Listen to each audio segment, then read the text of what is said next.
Hi. അപ്പോൾ ഇതിന് മുമ്പത്തെ ക്ലാസ്സിൽ നമ്മൾ പറഞ്ഞത് എങ്ങനെയാണ് ഗ്രിഗർ ജോഹാൻ മെൻഡൽ അദ്ദേഹത്തിൻ്റെ എക്सपेरिमेंट ഞാൻ हिंदी मलयालम പറയുന്നു ओके। तो इसका पहले वाला क्लास में हम लोग बताया था कैसे ग्रिगर जोहान मेंडल ने ये एक्सपेरिमेंट में पहुंच गया है, उसका मोटिव क्या था। उनको मालूम है, हमको देख के बहुत लोग ऐसे बोल रहे होगा आप अपने पापा की तरह हैं, नहीं तो आप अपना मम्मी की तरह है, आपका चेहरा नहीं तो आपका स्किन टोन आपका नानी की तरह होते, दादी की तरह होते, ऐसे सब बता रहे। तो ये देखकर मेंडल को भी ऐसे एक आइडिया आ गया है, क्या है ये कैसे एक पेरेंट से बच्चे को एक कैरेक्टर कैसे पास हो जाते हैं, how these characters are transfer from one generation to next generation. So उसके पहले उसका वो साइंटिफिक का नाम हम लोग एक बार लिखते हैं, मतलब एक्चुअली वो जेनेटिसिस्ट है, उसका नाम है Gregor Johann Mendel. Gregor Johann Mendel. तो ये मेंडल सुन के आप लोगों को थोड़ा हंसी भी आ रहा होगा, तब भी ठीक है, लेकिन उसका वजह से हमको ये याद कर सकते हैं, इनका नाम हम लोग कभी भूलेगा नहीं, ठीक है। तो Gregor Johann Mendel is considered as the father of genetics. Genetics का फादर कौन है? ग्रिगर जोहान मेंडल है। तो मेंडल हम लोग कल बोले थे कौन सा प्लांट को सेलेक्ट किए थे? पी प्लांट को सेलेक्ट किए थे। हमारा मटर करता है ना पी प्लांट, उसका साइंटिफिक नेम क्या है? पिसम सटाइवम। पिसम सटाइवम प्लांट पे कौन एक्सपेरिमेंट किया था? मेंडल ने एक्सपेरिमेंट किया था। और पिसम सटाइवम प्लांट पे वो 7 कैरेक्टर्स को सेलेक्ट किए थे। कितना कैरेक्टर्स? 7 कैरेक्टर्स। ये भी हम लोग इसका पहले वाला क्लास में बताए थे। Why he selected Pisum sativum plants, why not others?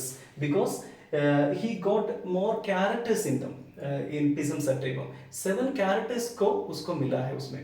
तो हम लोग इसमें कैरेक्टर्स के बारे में पढ़ते हैं, तो कैरेक्टर्स ज्यादा मिलेगा उतना अच्छा रिजल्ट भी मिल जाएगा, इसलिए वो पिसम सटाइवम प्लांट को सेलेक्ट किए थे। उसमें से 7 कैरेक्टर्स को भी सेलेक्ट किया है। वो 7 कैरेक्टर्स हमारा एनसीईआरटी टेक्स्ट बुक में है, दिया है, वो आप लोग को सीखना जरूरी है, मालूम होना जरूरी है, शायद क्वेश्चन में भी पूछते हैं। 7 कैरेक्टर्स वैसे में बोल रहे हैं क्या क्या था? फ्लावर कलर, एक फ्लावर कलर था, flower colour, flower position, seed colour, seed shape, pod colour, pod shape, और क्या है? प्लांट का हाइट। ये ऐसे 7 कैरेक्टर्स को कौन सेलेक्ट किया था? ग्रिगर जोहान मेंडल ने सेलेक्ट किया था। अभी हम लोग पढ़ने जा रहे हैं और इसके वजह से मेंडल कैसे ये पेरेंट्स से बच्चे को कैरेक्टर आते हैं वो मालूम होना चाहिए। उसके लिए जैसे एक पेरेंट का गैमीट्स मिला के फर्टिलाइजेशन चल के एक बच्चे को बनते हैं, मतलब एक जाइगोट बनते हैं, वो प्रोसेस एक क्रॉस से वो करके दिखाया है। वो क्रॉस क्या है वो हम लोग अभी देखने जा रहे हैं।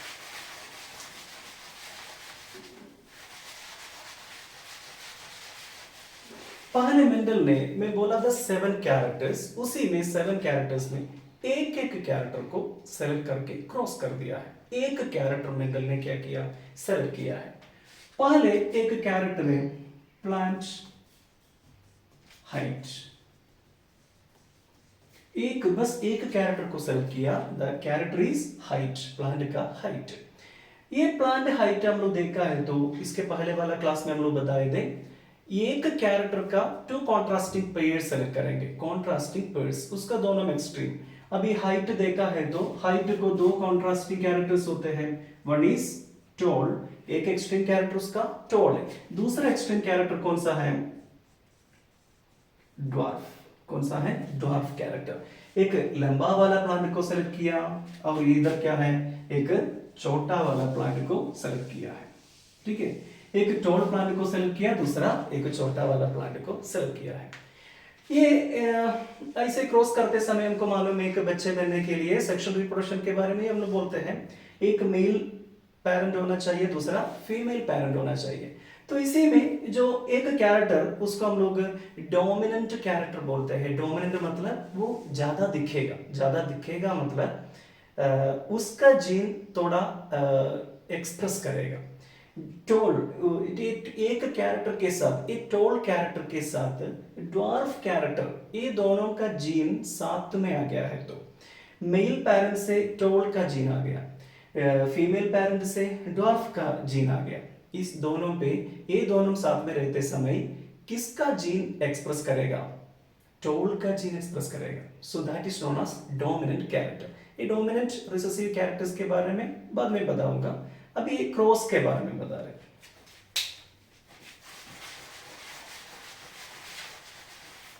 एक कैरेक्टर को सेलेक्ट किया है, उसका क्रॉस ऐसे करेंगे। पहले हम लोग ये करने के लिए एक रूल भी होते हैं, वो रूल आप लोग फॉलो करेगा तो बहुत ईजी है ये।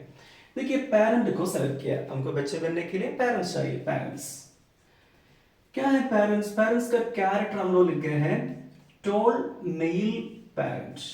एक मेल वाला प्लांट को टोल कैरेक्टर, उसको एक मेल कैरेक्टर की तरह एक पेरेंट सेलेक्ट किया, उसको किसके साथ क्रॉस करेगा? फीमेल पेरेंट के साथ। फीमेल का कैरेक्टर हमको मालूम है, मोनोहाइब्रिड क्रॉस में क्या लेते हैं? एक कैरेक्टर का दो कॉन्ट्रास्टिंग कैरेक्टर लेते हैं। अब इधर कैरेक्टर कौन सा है? प्लांट हाइट, उसमें कॉन्ट्रास्टिंग पेयर कौन कौन सा? एक टोल, दूसरा ड्वार्फ।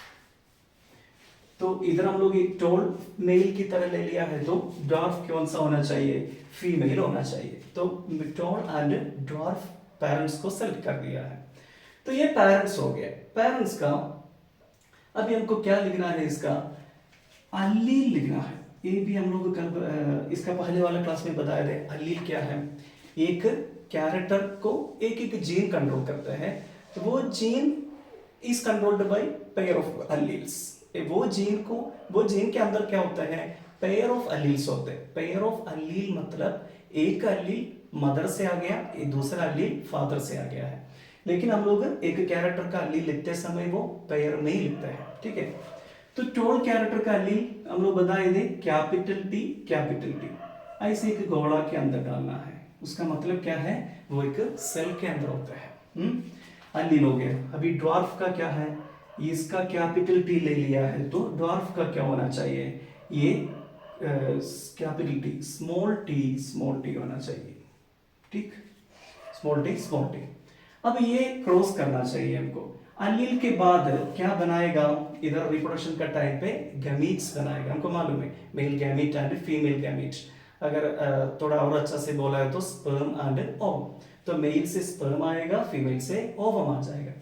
तो अलील के बाद गैमीट्स बनते समय उधर एक नियम है, अलील क्या हो जाएगा? सेपरेट हो जाएगा। तो लॉ ऑफ सेग्रीगेशन बोलते हैं उसको, वो बाद में पढ़ेंगे। तो ये दोनों अलील क्या हो जाएगा? सेपरेट हो जाएगा। एक कैपिटल टी, दूसरा भी कैपिटल टी, दोनों सेपरेट हो गया है। इधर भी ऐसे है, स्मॉल टी, दोनों क्या हो गया? सेपरेट हो गया है, ठीक। तो अलील हमको मालूम है, एक सेल के अंदर क्या होता है? रिप्रोडक्टिव सेल के अंदर क्या होता है? अलील होता है। एक कैरेक्टर के लिए, टोल कैरेक्टर के लिए दो अलील साथ में होते हैं। उधर ड्वार्फ कैरेक्टर के लिए फीमेल बॉडी का रिप्रोडक्टिव सेल में क्या होता है? स्मॉल टी, मतलब ड्वार्फ वाला कैरेक्टर कंट्रोल करने वाला जीन साथ में होता है। रिप्रोडक्टिव सेल है वो। पहले वाला चैप्टर में हम लोग पढ़े थे, रिप्रोडक्टिव सेल को क्या चलेगा? माइटोसिस, मेयोसिस चल के गैमीट्स बनेगा, ठीक है। तो गैमीट बनते समय ये रिप्रोडक्टिव सेल के अंदर वाला अलील सेपरेट हो जाएगा। तो ये अलील सेपरेट हो गया, ए भी सेपरेट हो गया, ऐसे वो भी, ठीक। ये एक एक गैमीट है, गैमीट 1, गैमीट 2, 3 ऐसे जाते हैं। उसके बाद गैमीट्स बन गया है, तो मेल एंड फीमेल गैमीट पास में आ गया, तो क्या चलेगा? उसको फर्टिलाइजेशन चलेगा। The fusion of male gamete with female gamete is known as fertilisation. So that is the next step, fertilisation चलते समय सिंपली एक हम लोग इधर बस चांसेस लिखते हैं, पॉसिबिलिटी लिख सकते हैं, क्योंकि हमको पक्का नहीं मालूम है, कंफर्म हमको नहीं बता सकते हैं। ये गैमीट, ये स्पर्म ए ओवम के साथ मिल जाएगा, ऐसे हमको नहीं बोल सकते हैं, कंफर्म नहीं है। तो इसलिए क्या करेंगे? सारे पॉसिबिलिटी हम लोग करेंगे। पहले इसको हम लोग सेलेक्ट किया, इसका पॉसिबिलिटी ये शायद ए ओवम के साथ मिलने के लिए चांस है, नहीं है तो ये किसके साथ मिलने के लिए भी चांस है, इसके साथ मिलने के लिए, ठीक। और ये हो गया, ये हम लोग लिखना है अभी, ये दोनों लेटर ऐसे ही लिखेंगे, इधर कैपिटल टी उधर क्या है स्मॉल टी, ऐसे लिखा है तो ऐसे एक बच्चे को मिलेगा, ठीक है। बच्चे का सेल में कैपिटल टी स्मॉल टी ये दोनों अलील आ गया है। अगर ये इसके साथ मिला है तो भी सेम है, कैपिटल टी स्मॉल टी। अब इधर देखिए कैपिटल टी स्मॉल टी, तो इधर पूरा हमको क्या मिलेगा, कैपिटल टी स्मॉल टी बच्चे को ही मिलेगा, ठीक। इतना बच्चे को मिला है, 4 बच्चे को मिला है, चारों बच्चे का कैरेक्टर क्या है, क्या होता है, एक ही होता है। एक आप लोग मन पे रखना, ऐसे एक पेरेंट्स को, ऐसे 2 पेरेंट्स को क्रॉस किया है तो 4 बच्चे को ही मिलेगा, ऐसा नहीं है, एक पॉसिबिलिटी है। एक बच्चे होगा उसका क्या, अगर एक बच्चे मिलेगा तो उसका character capital T small T होगा, 2 कैरेक्टर मिला है तो भी कैपिटल टी स्मॉल टी, 3 मिला है, 4 मिला है, नहीं तो 100 बच्चे मिला है तो भी सबका कैरेक्टर इसी क्रॉस में क्या होगा, कैपिटल टी स्मॉल टी होगा। अभी हमको मालूम होना चाहिए इसका कैरेक्टर क्या है, क्योंकि हम लोग इधर इसका कैरेक्टर लिखे थे। कैपिटल टी होते समय उसका कैरेक्टर क्या होता है, टॉल होते हैं। स्मॉल टी होते समय उसका कैरेक्टर ड्वार्फ होता है।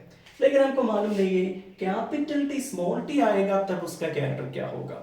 मैं पहले बताए थे, इसी में एक कैरेक्टर डोमिनेंट होते हैं, ज्यादा दिखते हैं, दूसरा कैरेक्टर उसको हाइड करेगा, दूसरा कैरेक्टर को हाइड करेगा। तो इधर कैपिटल टी किसको हाइड करते हैं, स्मॉल टी को हाइड करेगा, वो पक्का। कैपिटल टी के साथ स्मॉल टी आ गया तो उसको हाइड करेगा, कैपिटल टी का कैरेक्टर दिखेगा।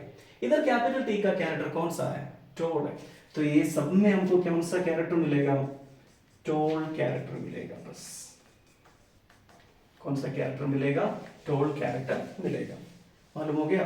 तो इधर हमको 100% में किसका कैरेक्टर मिला है, फादर का, नहीं तो मेल का कैरेक्टर मिला है, 100% टोल कैरेक्टर मिला है, ठीक। इसको हम लोग बोलते हैं F1 जनरेशन, फर्स्ट फाइलियल जनरेशन कहते हैं।